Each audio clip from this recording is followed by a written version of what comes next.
맘에 가 마지막처럼 용기를 삼켜 점점 난 작아져 사라져 나는 너 Mas, ini kan sudah mendekati hari H pernikahan kita. Yuk kita ke puskesmas yuk mas, kita konseling. Mau kapan, Dek? Bisa nggak mas? Bisa, Dek. Mau jam berapa? Kalau jam 8 gimana mas? Aduh, nggak bisa, Dek, kalau jam 8. Mas masih ada kerjaan. Terus mau jam berapa mas? Kalau bisa harus besok, soalnya takut mepet sama hari H mas.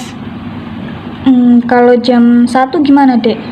Kalau jam 1 nanti keburu tutup mas puskesmasnya.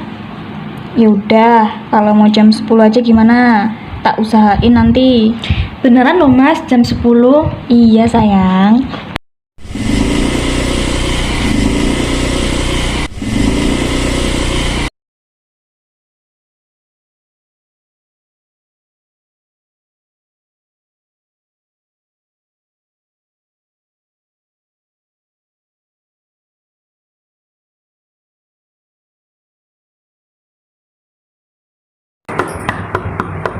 Assalamualaikum.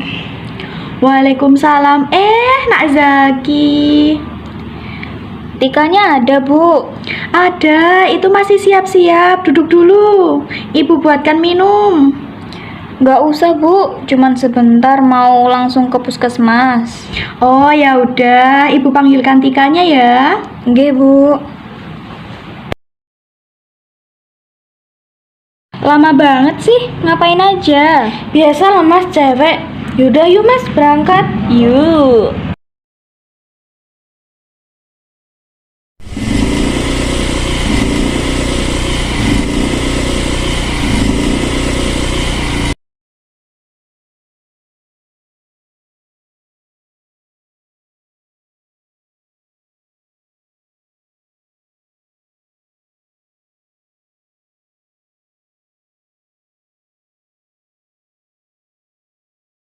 Nomor antrian 10, silahkan masuk.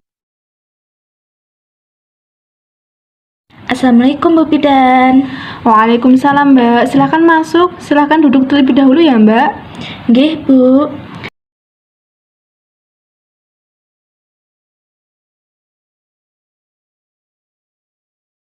Silahkan cuci tangan terlebih dahulu nggih.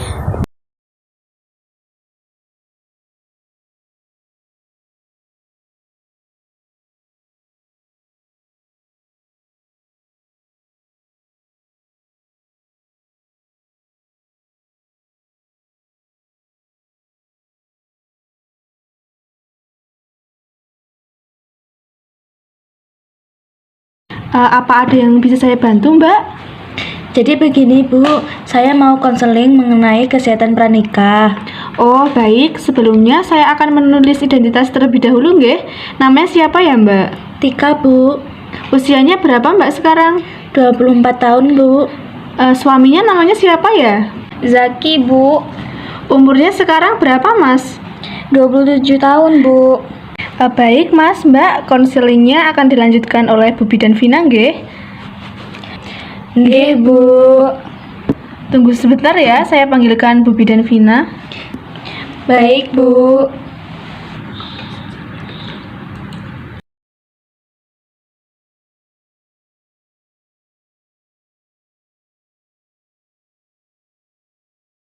Ini Mas dan Mbak ya yang mau konseling?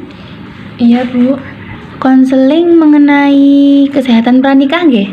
Nggih Bu. Baik Mas dan Mbak, saya akan memulai konselingnya nggih.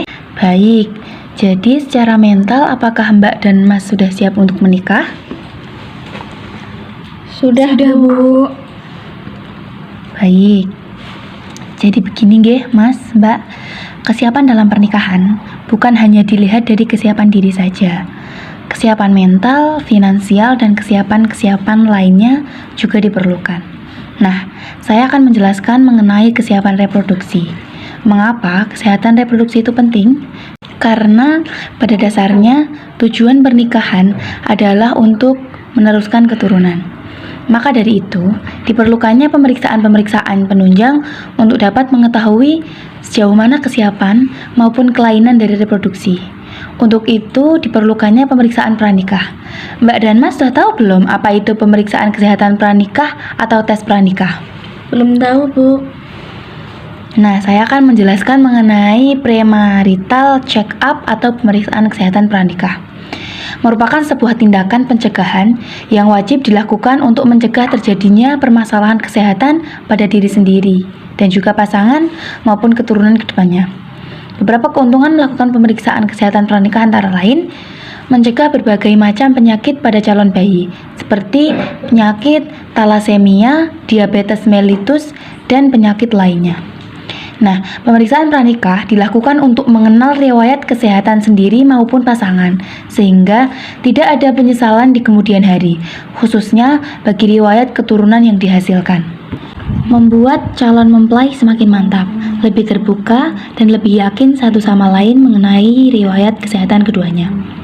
Premarital screening check-up atau tes pranikah merupakan serangkaian tes yang harus dilakukan pasangan sebelum menikah. Di negara-negara lain, premarital screening sudah menjadi persyaratan wajib bagi pasangan yang akan menikah. Hal tersebut dikarenakan tidak semua orang mempunyai riwayat kesehatan yang baik. Seseorang yang tampak sehat dapat dimungkinkan memiliki sifat pembawaan atau carrier, atau juga disebut dengan penyakit. Pemeriksaan yang dilakukan meliputi pemeriksaan genetik, pemeriksaan menular, dan infeksi melalui darah. Pemeriksaan bertujuan untuk mencegah agar penyakit tersebut tidak menurun pada keturunannya di kemudian hari, sehingga hidup sehat bersama keluarga bisa tercapai. Waktu pelaksanaan premarital screening yang disarankan adalah 6 bulan sebelum calon mempelai menikah. Nah, untuk tahapan pemeriksaan premarital diantaranya adalah yang pertama pemeriksaan fisik, dan yang kedua pemeriksaan penyakit hereditas. Apakah Mbak dan Mas tahu apa itu penyakit hereditas? Belum tahu, Bu. Baik, saya jelaskan mengenai penyakit hereditas. Penyakit hereditas adalah penyakit yang biasanya diturunkan dari kedua orang tua. Misalnya, gangguan kelainan darah yang membuat penderitanya tidak bisa memproduksi hemoglobin atau sel darah merah secara normal. Selanjutnya adalah pemeriksaan penyakit menular. Contoh-contoh penyakit menular diantaranya adalah seperti hepatitis B, hepatitis C, HIV, atau AIDS. Pemeriksaan tersebut penting sekali dilakukan, mengingat penyakit-penyakit menular tersebut sangat berbahaya dan dapat mengancam jiwa. Selanjutnya adalah pemeriksaan organ reproduksi. Pemeriksaan ini bertujuan untuk memeriksa kondisi kesehatan organ reproduksi diri sendiri dan pasangan. Yang kelima, pemeriksaan alergi. Meskipun sering dianggap sepele, namun pemeriksaan ini juga sangat penting ya, karena jika tidak diperiksa dan tidak terdeteksi bahwa adanya alergi, itu dapat berakibat fatal bagi keturunan. Sampai sini apakah sudah paham? Paham, Bu. Baik, untuk selanjutnya saya akan memberikan konseling mengenai suntik TT. Apakah Mbak Tika tahu apa itu suntik TT? Belum tahu, Bu. Baik, saya akan menjelaskan mengenai suntik TT ya. Sebelumnya, suntik TT itu adalah suntik yang digunakan untuk mencegah virus tetanus. Jadi tetanus adalah penyakit yang disebabkan oleh bakteri Clostridium tetani. Biasanya bakteri ini ditemukan di tempat-tempat yang kotor, seperti tanah, debu, kotoran hewan, dan manusia, serta besi berkarat. Bakteri ini masuk ke dalam tubuh melalui luka terbuka, lalu mengeluarkan racun yang bisa merusak sistem saraf dan sumsum tulang belakang. Kondisi seperti ini dianggap cukup parah karena bisa merobek otot, menyebabkan tulang retak, tekanan darah berat, dan pada tulang belakang, hingga melemahkan otot pernafasan dan berujung kematian. Oh, begitu ya, Bu. Kalau jadwal suntik TT itu untuk calon pengantin itu kapan ya, Bu? Mbak, setiap perempuan yang akan dan setelah menikah perlu mendapatkan vaksin TT sebanyak 5 kali. Agar kenapa? Supaya dapat mendapat perlindungan dari tetanus hingga 25 tahun. Namun, semua itu dilakukan secara bertahap, nggih. Jadwalnya biasanya dimulai sebulan sebelum menikah hingga sekitar 2 tahun sesudah itu. Nah, berikut akan saya jelaskan mengenai jadwal suntik TT berdasarkan Kementerian Kesehatan Republik Indonesia nggih. Nah, untuk suntik TT yang pertama tidak harus sebulan, namun usahakan 2 minggu sebelum menikah agar ada waktu bagi tubuh untuk membentuk antibodi. Untuk suntik TT yang kedua dilakukan sebulan setelah suntik TT pertama dilakukan. Ini efektif untuk melindungi hingga 3 tahun ke depan. Untuk suntik TT ketiga dilakukan 6 bulan setelah penyuntikan suntik TT yang kedua, dan ini efektif untuk melindungi sampai 5 tahun berikutnya. Yang suntik TT keempat dilakukan 12 bulan pasca suntik TT ketiga. Selama perlindungannya ini bisa bertahan sampai 10 tahun. Dan untuk suntik TT yang kelima atau yang terakhir itu jaraknya 12 bulan setelah penyuntikan suntik TT yang keempat. Ini juga dapat melindungi hingga 25 tahun ke depan. Bagaimana Mbak Tika? Sudah paham belum dengan penjelasan saya? Atau ada yang mau ditanyakan lagi Mbak? Sudah paham Ibu. Baik Mbak, untuk selanjutnya kita akan langsung melakukan pemeriksaan supaya mempercepat konseling. Nanti saya akan dibantu oleh asisten bidan saya nggih. Nggih Bu. Silakan untuk menuju ke ruang pemeriksaan. Baik Bu.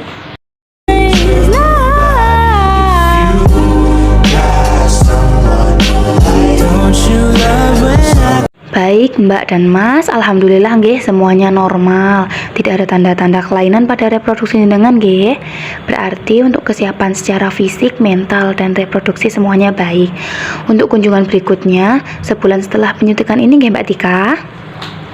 Nggih Bu. Apakah ada yang mau ditanyakan lagi Mbak? Tidak Ibu. Jika sudah paham, coba Mbak Tika bisa menjelaskan lagi mengenai apa itu tetanus? Tetanus adalah penyakit yang disebabkan oleh bakteri. Apa benar Bu? Iya Mbak, benar sekali. Coba saya tanya kepada Mas Zaki kalau penyakit hereditas itu apa Mas? Penyakit yang biasanya diturunkan dari kedua orang tua Bu. Baik, sepertinya jenengan sudah pada paham semua Kalau sudah paham, saya akan menutup sesi konseling hari ini Nggih Bu, terima kasih atas penjelasannya. Kalau begitu kita pamit nggih Bu. Nggih Mas, Mbak, hati-hati di jalan. Nggih Bu, wassalamualaikum. Nggih, waalaikumsalam.